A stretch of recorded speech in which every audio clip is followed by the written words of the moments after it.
So this is the Making It Queer panel. I'm using the shorthand version. It's basically how do you make your fiction, especially fiction queer, what makes it queer? So we've got three of us here today. We have Elle Iyer, L.E. Iyer, Chloe Spencer, and me, J. Scott Coatsworth. We are here to talk about what makes something queer. Panel L that we did about the same topic at RainbowCon. I wasn't doing panels at RainbowCon. We just talked about it a lot. Okay. Yeah, there was a panel, and I think they had, this is a panel that, or a show that had so many different things. There were usually like 5 or 6 things going on every hour, and every author had like 14 panels. And the audience, there weren't enough people, enough readers there. So I think one of the panels, that might have been that one, had like one person, but she was a great audience. So let's go ahead and get into it. So we took down some notes here before we started. I thought we'd start out saying, so for each of us, what makes your writing queer?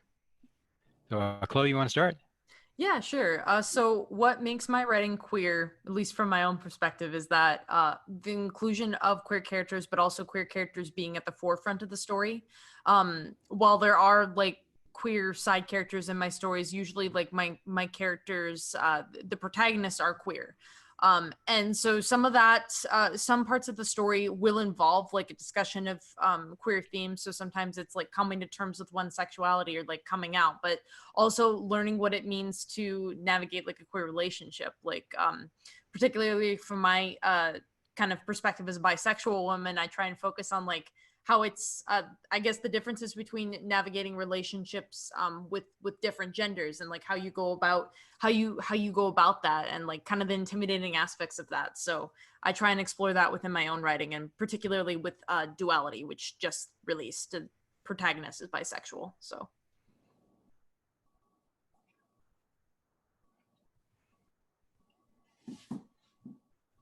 Scott, you're mute.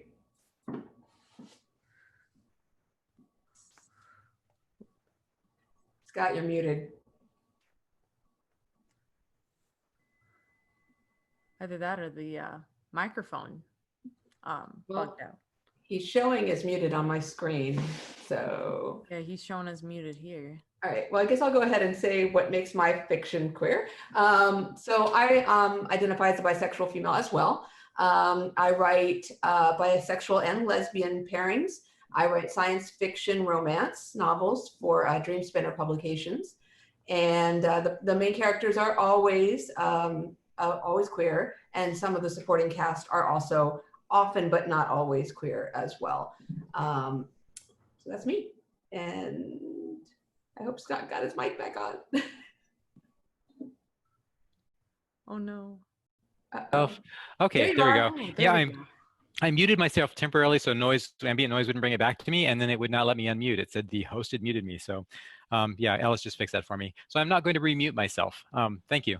I would say kind of the same thing. For me, I'm a gay cis man, and so my characters are almost all queer characters when I write. For me, that's kind of what makes the fiction queer. I try to include all different kinds of queer characters in my work. So sometimes it's just gay men and kind of own voices, but a lot of times you've got a queer character and a bi character and a kind of ace character and kind of a bingo card of all the characters, especially in the longer works. So for me, it's about, again, about representation in the work of a bunch of different queer characters. So our first topic we thought about was, so if we're looking at romance, romantic spec fiction versus general queer speculative fiction, my note was maybe in romance it is about the sex sometimes. How does that break down for you in terms of how you represent queerness if you write on the romance side versus how you represent queerness if you write more on the sci-fi with kind of diverse character side? Do you want to take that? I'll go first. Okay. So my books, the romance tends to be secondary. It's about a 60-40 split between the sci-fi and the romance aspect of the books. My pairings are, like I said, they're always lesbian or bisexual or one of each. The sex is on the screen, so in mine, so it's certainly very obvious what the pairing is and what's going on there. The secondary characters, there'll be a very passing mention of maybe a romantic interlude between them. That's not going to be on camera, but mine, it's pretty clear. But I think that's not what makes my books queer. I think that it's blatantly obvious from page one that you've got a lesbian character or a bisexual character, just in how they view the world and how they view each other and how others view them. So Okay. Chloe? Yeah, I would say that when it comes to like my own stories, I don't think, thinking about duality specifically, it's not really grounded. Well, the romance is a strong aspect of the story, like it's more so plot focused. So the romance kind of plays secondary, particularly because these two characters are navigating, both have just exited relationships. So they're a little bit reluctant to jump back into one. But I think that when it comes, so the sex isn't really like the driving force or like even the like romantic tension between the two of them, but rather like them trying to, it's interesting because I think the sexuality is more so exploring them, how they recover from these relationships and kind of how they recover from these heartbreaks and kind of their perceptions and that. So I make it pretty clear and pretty evident that they are queer, and then I just kind of go into like how they explore like their own queerness or like how they have handled queer relationships with other characters. Yeah. Okay. For me, I kind of came into the romance side of things, which I'm kind of moving out of more now, sort of almost accidentally. I was looking to be published, and I had written stuff in my 20s and never got published. And when I came back to it, my husband Mark was reading a lot of queer romance, reading a lot of stuff from Dream Spinner and from Pride Publishing and some of the other publishers. And so I went looking for something that I thought was queer sci-fi. And I found this book and started reading it. And it turned out to be kind of really more of a romance in a future setting with a kind of veneer of sci-fi to it. And then a lot of sex between kind of a mutant human and a human from the future time. And it really kind of threw me for a bit because none of the sci-fi that I'd read had ever really had sex in it. And I was always told, if you, just like, if you're going to put a smoking gun in a scene or put a gun in a scene, you've got to use it. If you're going to put sex in the scene, there has to be a plot reason for it. The rule is a lot more flexible on the romance side of things. And in fact, there's kind of expectation for a lot of folks to have the sex in it. So for me, I actually had one story that I wrote that I submitted to an anthology, and it was accepted. And they came back and they said, well, we want more explicit sex in the rewrite. And it was the weirdest thing to take this story that it had a little bit kind of fade to black, and actually to go back in and kind of he put this in there and then he, put that in there kind of thing. It really felt just odd to me because I don't usually write for myself the explicit sex, even in romance stuff. So yeah, to me, there's sort of a delineation, but I understand it clearly on the romance side. I understand it on the sci-fi side when it really moves the story, when it has a reason for the story. Right. That makes sense. Yeah. Okay. So our next thing, so the thing we kind of alluded to earlier, do you have to have sex for a story to be queer? And I think it's no. Especially we were talking about things before about you've got transgender characters that their identity is not based on sex. You have asexual characters who are explicitly not generally sexual. And so if you basically make it your requirement that your queer story have queer sex, you're cutting out a whole group of people. So what do you guys think about that? Yeah, absolutely. I don't think that you have to have queer sex in a story. And honestly, I think I would really hesitate by saying like a queer story, a queer story is defined by evidence of queer sex, because thinking about even like young adult fiction and things like that, like sex isn't something that's really explicitly explored in like a lot of stories and people and just in general, like even taking into account like the ace community, yes, the transgender community, but like also on a wider audience level, I don't think that there's like a lot of people that necessarily want to sit down and read like explicit sex every single time, but they do want to about queer characters like living their lives. Like right. Some people, I have friends and things like that say like the sex scenes can be a little bit like too much for them. That's a little too invasive for them, but they do love reading about queer characters. So yeah. Yeah, and don't get me wrong, I like some good queer sex here and there. I mean, it's not a problem, but what about you, Elle? I think it's interesting the perception that a lot of people have, especially people who aren't part of the queer community, that if you're writing queer fiction, it's got to be like erotica. And I can't tell you how many people have come up to me at conferences and they've said, oh, so you're writing erotica. And it's like, no, and there's nothing wrong with erotica. Erotica's great, but it's there is explicit sex in my books, but it's not the focus of the books. I might have 2 sex scenes in the entire book, and yeah, they're intense, but that's 2 scenes in the entire 90,000 word novel. I definitely don't think you have to have it. And I think that if you don't enjoy it or reading it or writing it, you shouldn't have it, because I've seen a lot of it done really badly. And if you really like writing, and I happen to love writing sex scenes, that's like my favorite part of the book. You know, then by all means go for it. I think that it comes across on the page, whether you're into it or not, and you're enjoying it or not, and people will gravitate to the types of books and the authors that have the amount of sex on the page that they're looking to find. I think that the variety is what's important. No sex, a little sex, close the shade sex, put it out there sex, erotica, all of that. I think that the more queer fiction we have and the more selection people get, the better we're doing. The better we're doing our job. I agree. So yeah, I think if you're writing your sex scenes and they come across like an IKEA furniture manual, you're probably doing it wrong. Don't do that when I'm taking a sip, okay? Sorry. So something you can speak to, Elle, with, because you have an emphasis on bisexual characters. I've written a few of them, but not extensively. There's also an issue that comes up with this sex thing that a lot of writers, especially writers I think who are not bisexual, they kind of shorthand the bi characters by having them sleep with a guy and then sleep with a girl, so that they can show that they're bisexual, because that's the easiest way to kind of prove that bisexuality. But that's really it really bothers a lot of bi authors that I know, and a lot of bi readers I know. So can you speak to that a little bit? Sure. Yeah, it definitely bothers me when every book is like that. And I mean, I've certainly found some that where it's not. You know, they're monogamous in their relationships. They're just different sexes at different times, but not all at once. And it's not like they're, you know, at Baskin Robbins sampling all the flavors. It's not, and making them all into one giant, you know, the kitchen sink sundae. No, that's not what they're doing. You know, I do have a character who has a past of playing the field. I have another character who is, you know, very much a one person relationship kind of character.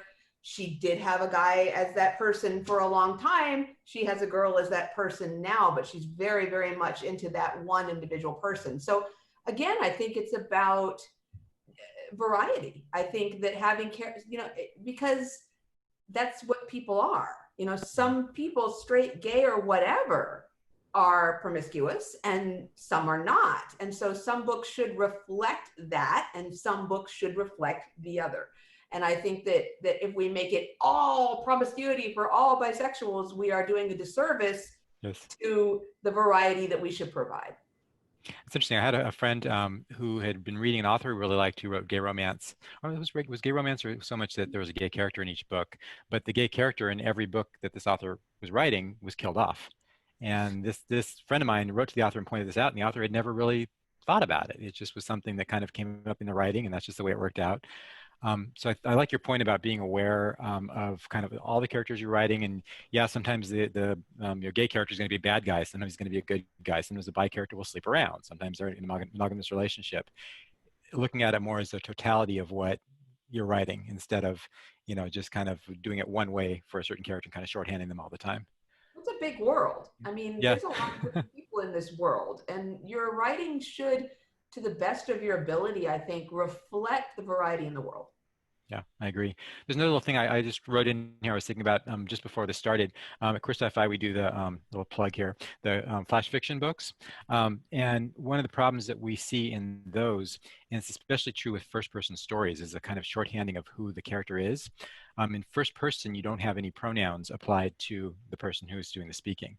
And so quite often you have stories written by a gay author who is writing from a gay person's point of view, or a bisexual or transgender, or whoever. And there's no real way, if you really look at the story, to tell what the character's identity is, where they fall in the LGBTQ plus spectrum.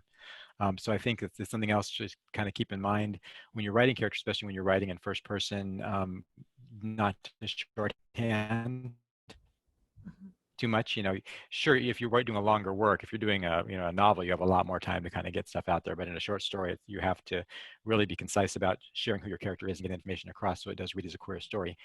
I might read it because I know I'm reading queer submissions and know it's a queer story, but somebody else comes at it and there's no idea. Right. Okay, let's see our next thing.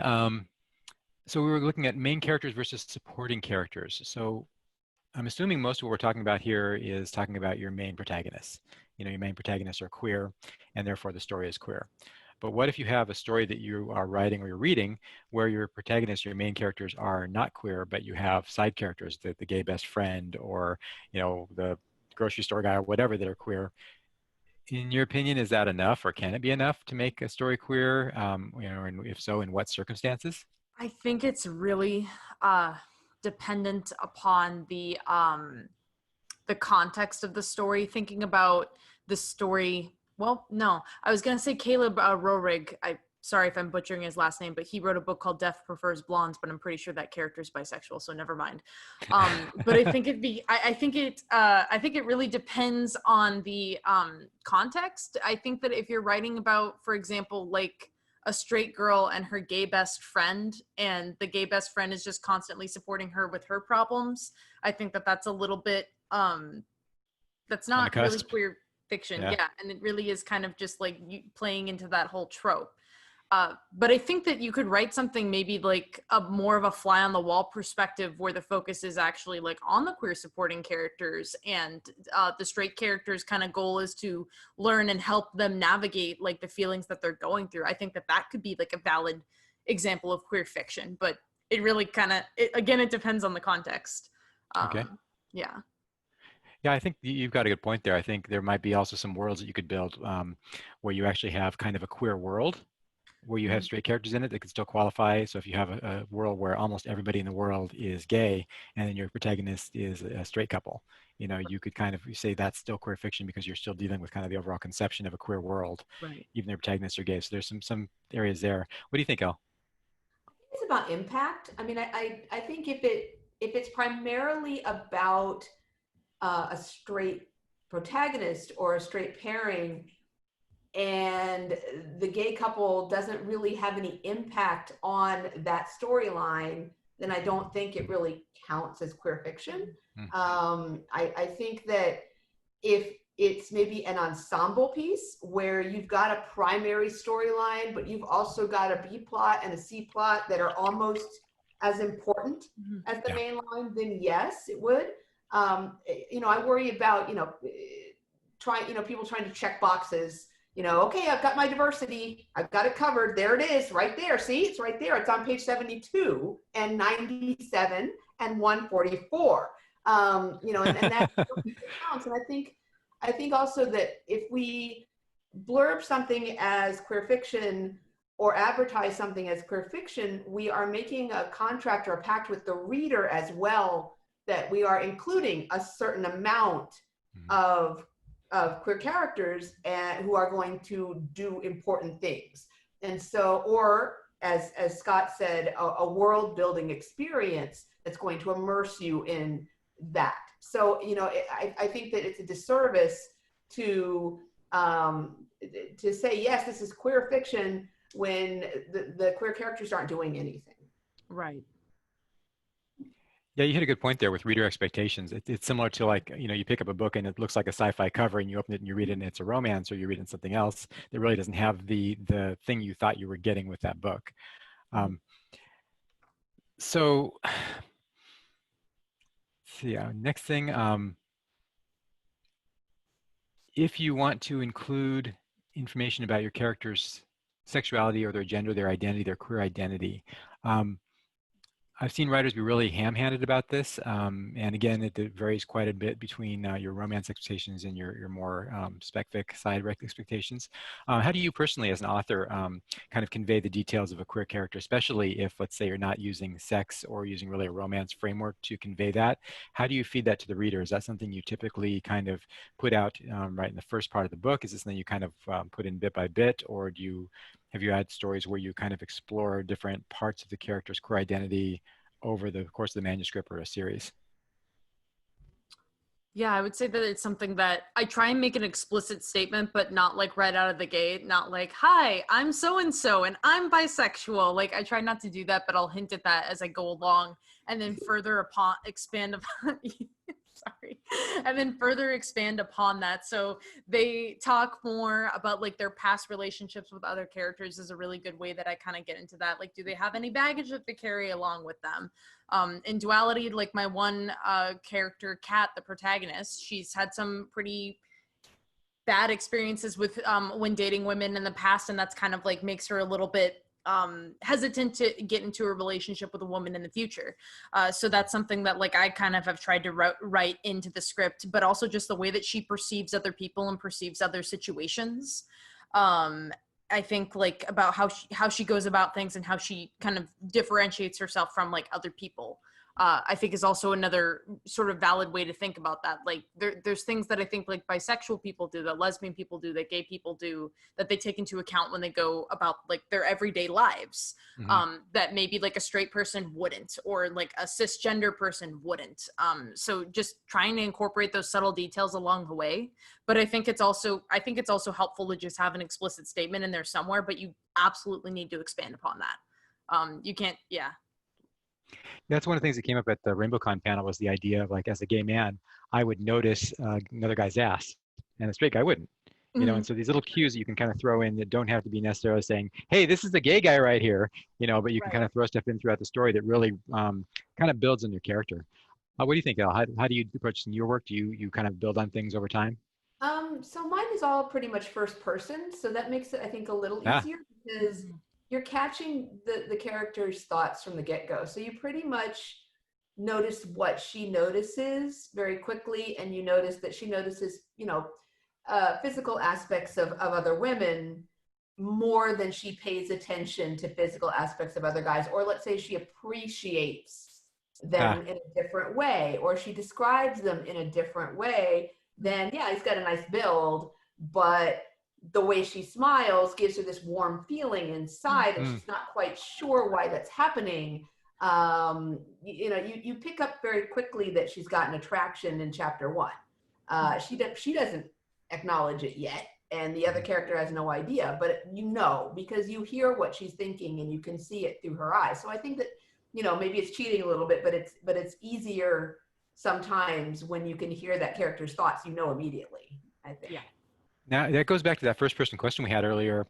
How do you convey who that character really is in the first person? I mean, when I was first writing, I would just do the mirror trick. You know, she stood in front of the mirror and she looked at herself and her red hair and her this and her that. And then I was quite quickly told that that's a trope and you should never, ever do that.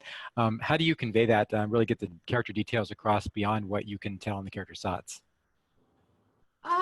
You know, she just talks about it. She talked to herself a lot because the character that I'm working with is part machine and has a lot of time dealing with her emotional stability to begin with. So she's exploring what she's thinking and how she's thinking it, but you also, you know, she's thinking about how everybody else perceives her. Like they always see me as this, but I'm really that. And because she thinks it, we hear it. And because we get that perception, well, they see me as this dangerous woman who might kill at any moment, we immediately know this is a female. You know, how the other characters interact with her, the guys are afraid of her and the girl is friendly.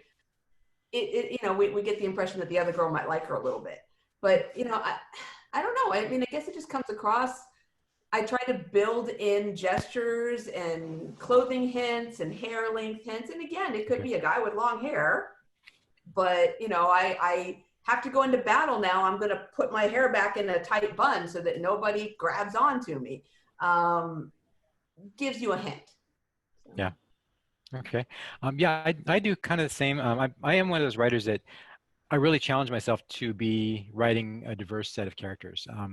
My stories are, some of them take place in the present. I've done a fair amount of kind of sci-fi, present-day romance or fantasy romance and close to present time. I've done stuff in the near future, and I've done stuff on like faraway planets. But I do really try to represent a lot of different types of characters. And I'm not, like I said, I don't really write about sex very much, and I'm kind of moving away from writing romance. So it is kind of more just kind of letting the characters unfold. I think the hardest one to convey properly for me was when I did a non-binary character, because that was just way outside my own experience, and I had to recruit a few beta readers and have them go through it with me. And my own brain defaults to he and she.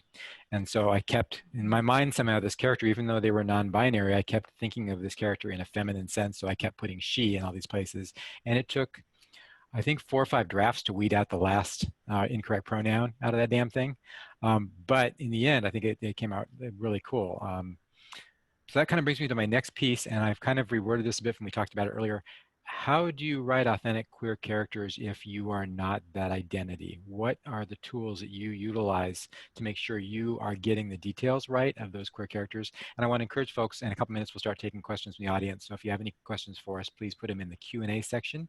I see we've already got a couple in there from Valerie, so add them in the Q&A, and then we'll get back to those in a few minutes.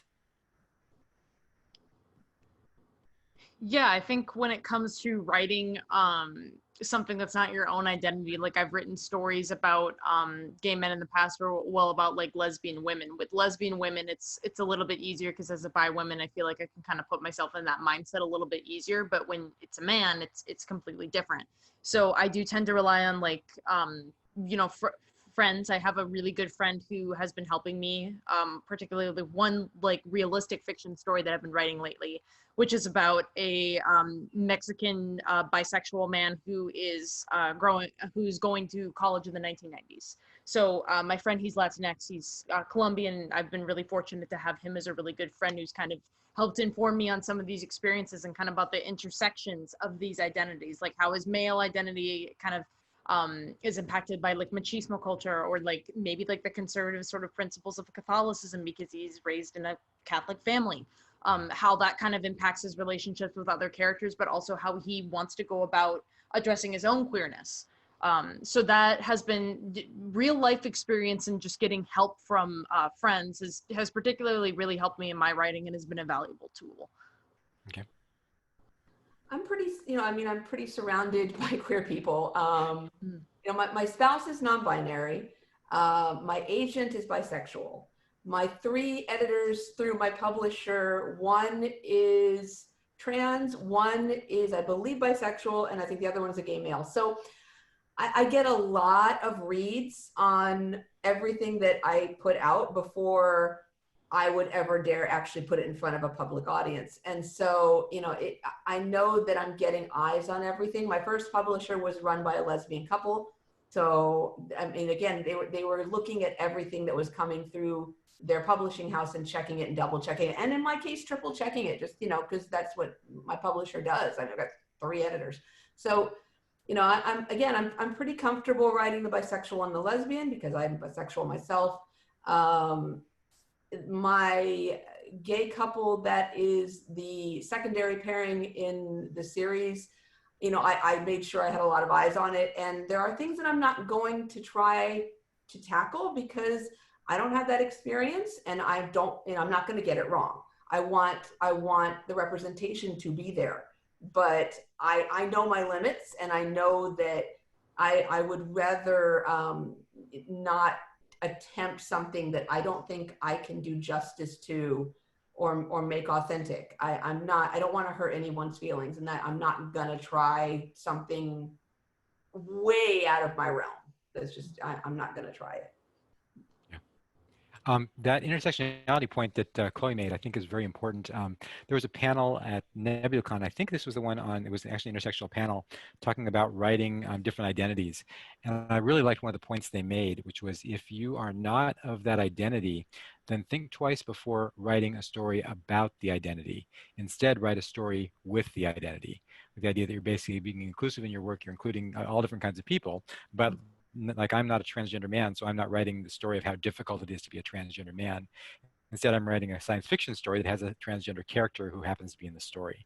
I do have one that's got both a guy who's deaf and gay together, and I think I've been kind of reluctant to include multiple connecting identities, just because I feel uncomfortable enough, like in going out on one limb at a time. But I think it really can add depth to your characters to really not just have them be, he's the gay man, this is the lesbian, that's the deaf guy, that's the, Yeah. really to kind of, just like real people, we are all different pieces of different things. We're not all just one thing. Right. Okay, should we go to a couple of questions? I've got a couple of backups if we need them, but we've got a couple from Valerie here. So what's your perception of the difference between being pansexual and bisexual? And how would you choose a label? How do your characters figure out what fits them? So what do you see in the difference in that kind of spectrum between pansexuality and bisexuality? You want to take that first, Elle? No, I don't want to take that one at all. That's You know, I don't want to touch on something that I don't feel like I have adequate knowledge fair. to explore in an intelligent way, and I don't want to step in it. So yeah, I'm going to back out on that one. That's okay. That's why I threw it to you, because for me, again, I've written a wide variety of characters, but I feel like I can speak very authoritatively on the issues of white gay men who are married and live in Sacramento with 2 pink flamingos in their front of their house. But beyond that, I got to be careful. Right. Did you have anything you wanted to add to that, Chloe? Yeah, I mean, the perception of the difference between the labels, I would just say, and how people go about choosing labels. I mean, honestly, like from my personal experience and from like my friendships with other people who are bisexual and pan, it's just really whatever label works for them and whatever label is like most comfortable for them. So some people just prefer one label or is more comfortable with one label like versus another. Yeah. How the characters go about like figuring out what fits them, I'm a little hesitant to also like explore that more specifically, I guess, because that can be such a sensitive topic, I suppose. Okay. Yeah. Fair enough. Second question Valerie had, do you ever make up new labels for sci-fi worlds where they have a broader understanding of orientations and identity? So I'm going to reframe that a little and say, in your work, have you ever created another world and kind of tackled sexual or gender identity in a different way than we kind of understand it here? That one I will tackle. Okay, jump on it. It's kind of a cop out, but I have an extremely optimistic view of the future. And so, since mine is science fiction that's set in far future, all sexualities and all gender identities are accepted, and there aren't a lot of labels at all. So I have not invented new ones because my hope, as an optimist sometimes, is that they will not be necessary. And so that's the future that I have chosen to write. There was a second half to that question in there somewhere, and I don't remember what it was. Maybe I. So do you make up new labels with a broader understanding of orientations and identity? So you've just in your own world, so you haven't created. Have you mash up identities differently, or you kind of just reject the idea of needing to have labels in the future? I reject the idea that people actually care anymore. There is an offhanded comment made by one character about, why are you so worried about this? No one's cared about this since 2020. And, it's a nice dream anyway, that we will get there. I hope we will. But, it's my future, so I get to create it as I see it. So that's how I have chosen to take my books. Yay! Amen. Chloe, you? Yeah, I don't think I've ever really come up with new labels for sci-fi worlds necessarily with understanding of orientations and identity. I mean, beyond maybe like an alien falling in love with a human, but I don't know if I would like put a label on that necessarily, because again, like aliens will typically have a gender and they will typically have like their own sexuality, and it's hard about. I guess I'm not creative enough to think about something like outside of the box, like an entirely like new sexuality based off of like this alien race. I think that goes way over my head in terms of plot bunny. What'd you say? Yeah. Yeah. I said that would it be like xenosexual? I'm not sure how we would label that. Tentacle sexual, I think it is. There we go. What is it called? Tentacle sexual. Oh, okay. I do know that's a whole other thing we could go into. I know that one of the things that when I was looking for an agent, one of the things that she liked about the work was that the character, it didn't have those labels. It was, the characters just are what they are. And the book wasn't about being that. The book was about them, navigating all these adventures and defeating the enemies. And they also just happen to be, bisexual or lesbian or one of each. And that was actually what drew my agent to me, which was an eye-opener, because I was worried that I wasn't actually being as specific as, but no, that's not. They really wanted more stories about, inclusivity, but doing the things that the straight characters would be doing. And it doesn't, it just happens to be a lesbian character. So if you want to share any tips on drawing agents to you, I imagine there's Reese's Pieces involved. I'd be happy to hear them. Tomorrow at the Okay. mainstream. Yeah. Fair enough. Fair enough. I kind of take the same approach. I didn't always. I used to write the same stories. They were coming out stories. They were gay, persecuted stories and things. And then I have to give credit to both Freddie McKay and Angel Martinez at Mr. Corner Books. I was doing a serial project with them on their blog, and was kind of falling into those same persecution tropes that I had always used. And they kind of called me on it and said, so why are these? It was actually kind of a metaphor, because it was an urban fantasy world where you had, my character was a phoenix, and he was being persecuted because he was a phoenix. And they said, well, why is he being persecuted? I'm like, well, because he's a phoenix, he's different. Well, that's not a reason for persecution. So they really made me kind of rethink it. So that, combined with the last 3 or 4 years of our shared history, has really made me long for a different kind of world too, a kind of more Star Trek-y kind of, or although more inclusive than most of Star Trek, but a more egalitarian world, a world where labels aren't important, where they don't matter as much. So I do have a lot of characters in the stories that are different orientations and things, and in most cases, if there's a conflict, it does not resolve or revolve around who the character is based on their identity. We have another one from Bob Angel. Do you start writing your stories with a large variety of LGBTQ characters in mind and then cut them back based on the story? Or do your characters, I guess, of different identifications come in more organically as you write? Do you basically, he wants to know if we make quotas for ourselves, if we have like a checklist of characters that we want to put in it, or if we just kind of, I see that's a no. I'm writing what I discovered works. So I started out writing male-female pairings, and still science fiction and urban fantasy, but with a male-female romance, and couldn't sell them, and discovered somewhere in there that I really wanted to write a female-female pairing. Didn't know why I really wanted to write a female-female pairing. I just, for some reason, was driven to write this thing. Got about 30,000 words into it, and went, oh no, okay. That's why. A lot about myself. And lo and behold, the very, very first sci-fi FF pairing that I wrote was my first sale. So I think a lot of it had to do with how much authenticity and how much heart and how much emotion, how much realistic emotion I could put behind those characters. So I'm not, I hate to say it, I don't have a broad range of queer characters in my work because I don't have those emotional, I don't feel like I can put that authentically on the page. So, but when you read my women characters, you're going to feel something, I hope. So a quota that I'm trying to fulfill, my tagline is Deadly Women, Dangerous Romance. If you pick up a book of mine, you know what you're going to get. It's going to have high action. It's going to have some hot set, very powerful female characters. I'm guessing it's going to be a country cookbook. Yeah. Yeah. Yeah. No, right there. So Chloe, show us your bingo card that you use when you write each story and the characters you check off. I don't. I'm really, I think that I understand like wanting to sit down and write a story and be like, I want to make sure that this has representation. I want to make sure that this has diversity.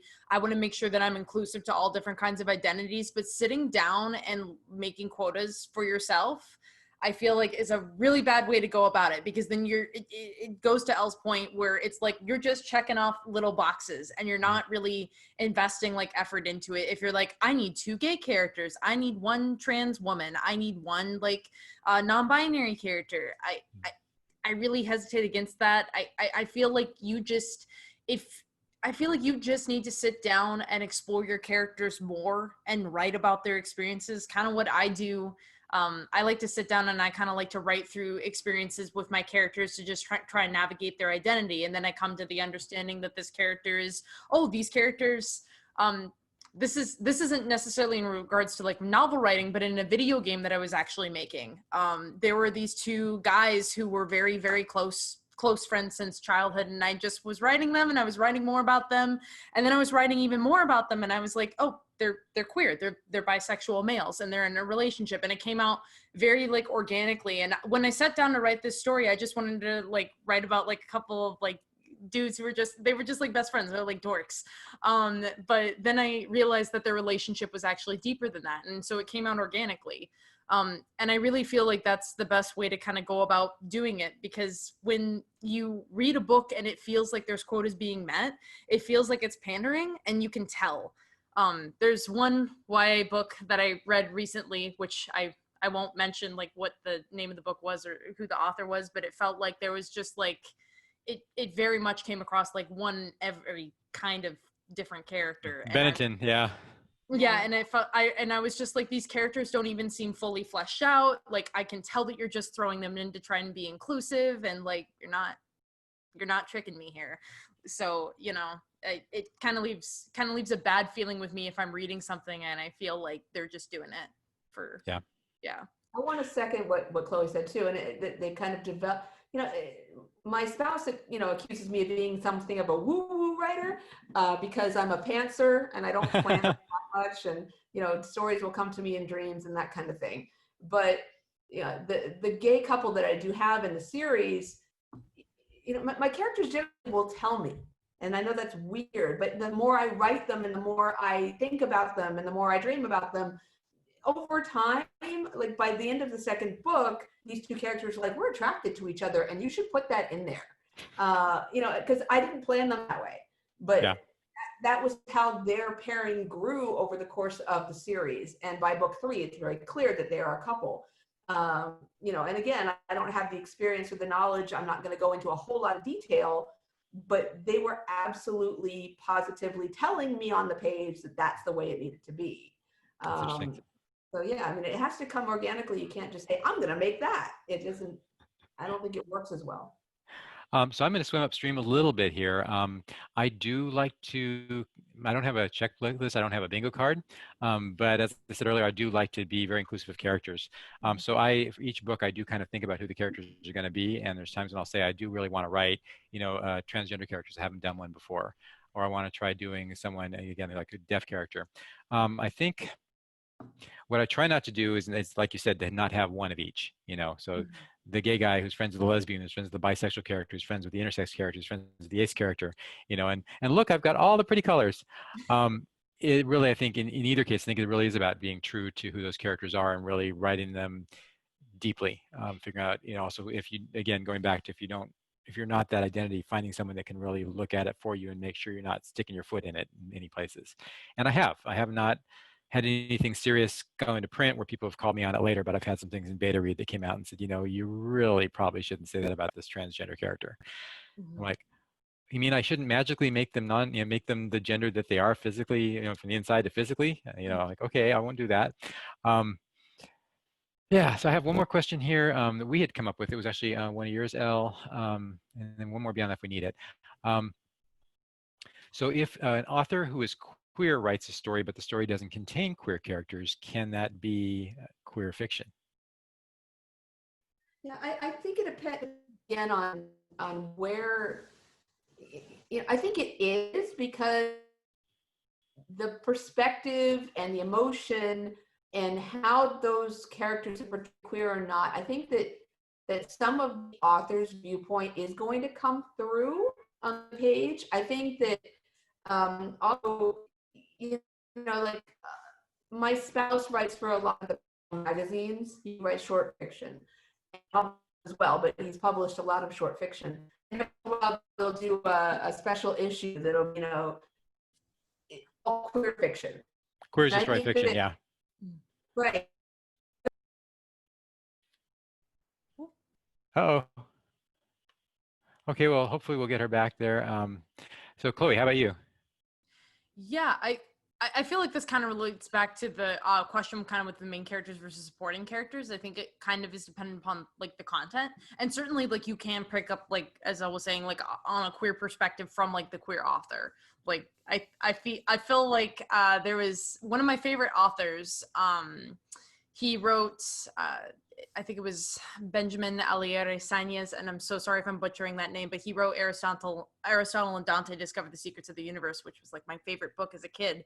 But I go back to like some of his earlier works from like before he like actually like came out and was writing about queer characters. And I noticed that there's like a lot of queer subtext, but like it's never acted on, and it feels so weird. So I feel like I read some of his earlier works as queer, although they're not meant to be like interpreted as queer. And I think that that's fine if it's left up a little bit to interpretation. Oh, we lost Elle again. Oh no. Yeah.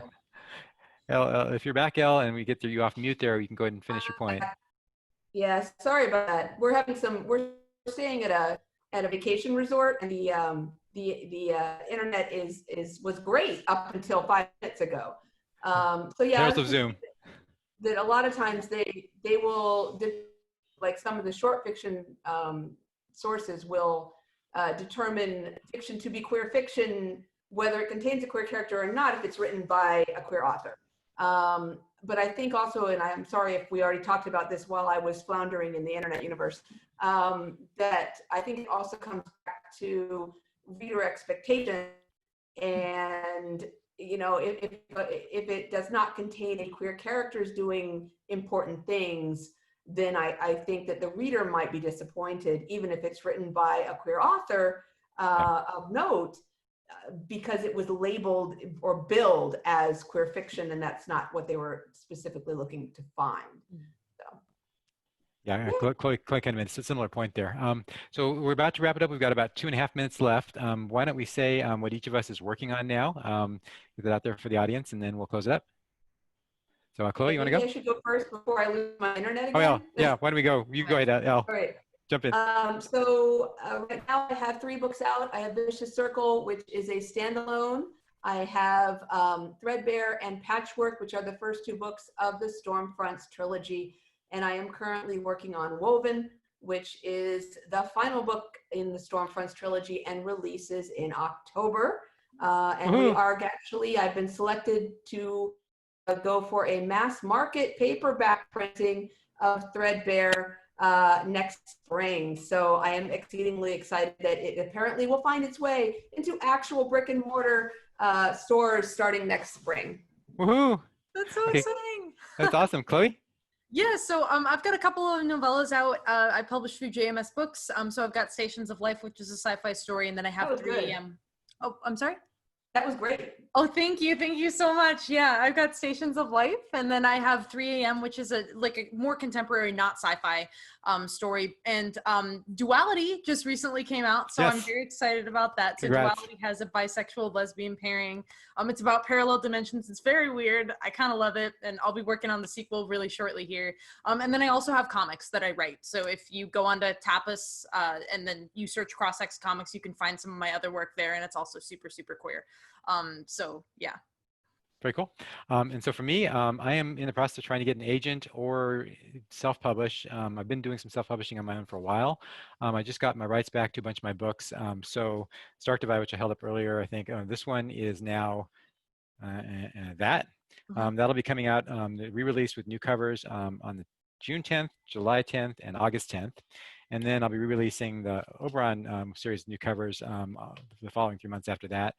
I have a new book in the Liminal Sky series, which is these, that starts from the same point as the Stark Divide, which is a generation ship leaves Earth story, but it tells the story of what happened on Earth, which we all assume was destroyed in the original 3 books.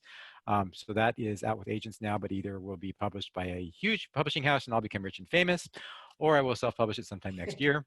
And then I'm working on a new novel that is in my Therasis, the last run. It's one of my few lesbian protagonist stories, but it's in that same universe. So I've got just a lot of irons in the fire and a lot of stuff either coming out or coming back out.